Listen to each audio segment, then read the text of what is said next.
Hobe, hobe, ya. Hobe, hobe, hobe, ya.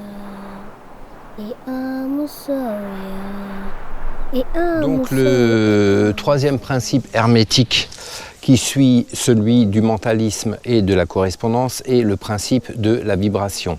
Le principe de la vibration nous dit que dans l'univers, rien ne repose, tout remue, tout vibre.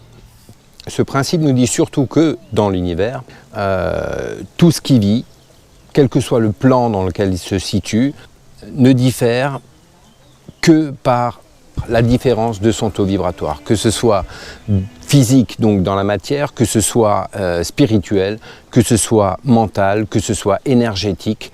En fait, tout ne diffère que par la différence de vibration. Donc depuis le tout qui est pur esprit jusqu'aux formes de vie les plus grossières et les plus denses, comme ces rochers, eh bien tout vibre. Tout vibre et tout est absolument vivant. Et plus la vibration est élevée, plus l'élément vivant vibre et plus il se situe haut dans l'échelle des plans. Il n'y a absolument aucune différence entre moi et cette pierre taillée qui date du néolithique, qui date de 2000 ou 3000 ans avant notre ère, et qui n'a pas été taillée par hasard par les personnes vivant à cette époque, mais tout simplement parce que ces personnes étaient déjà dans la connaissance hermétique et savaient qu'en taillant une pierre qui vibrait à un certain taux dans son essence propre, en la taillant, en lui donnant une forme, en lui donnant une intention, eh bien on augmentait son taux vibratoire, on augmentait sa capacité à rayonner et à elle-même produire des choses dans la matière. La seule chose qui me sépare du tout de Dieu, en réalité, n'est que la vibration. Et par conséquent, plus ma vibration augmente, plus je me rapproche de Dieu.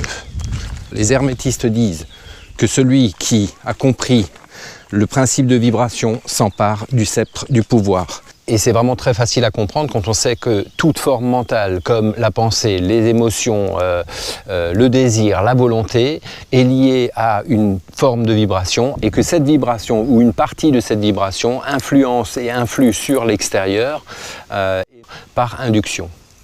En modifiant en fait notre vibration, notre taux vibratoire, on peut par conséquent modifier nos états mentaux personnels, mais on peut également modifier les états mentaux de tout ce qui nous entoure. Et bien sûr, quand on parle des états mentaux, il en est exactement de même pour tout ce qui est état physique, matériel, et donc on peut influencer sur tout ce qui est physique autour de nous également par le même principe. Mais avant de transmuter les choses autour de nous, ou avant d'avoir envie de transmuter les choses autour de nous, on peut commencer par nous-mêmes. Nous pouvons tous modifier nos vibrations mentales, et même plus que nos vibrations mentales, nos vibrations physiques.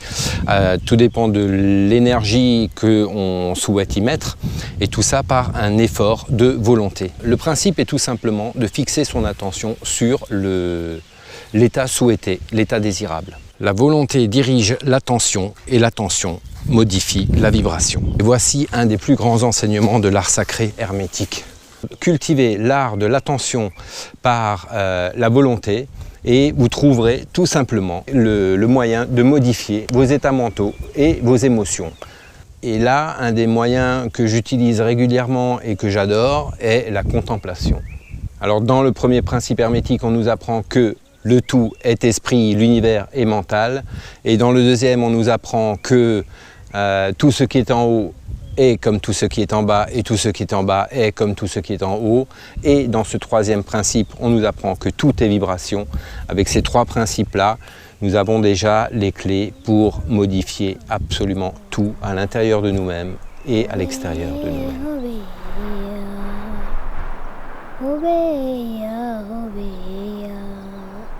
E amo so, e amo so, e amo so, e amo so,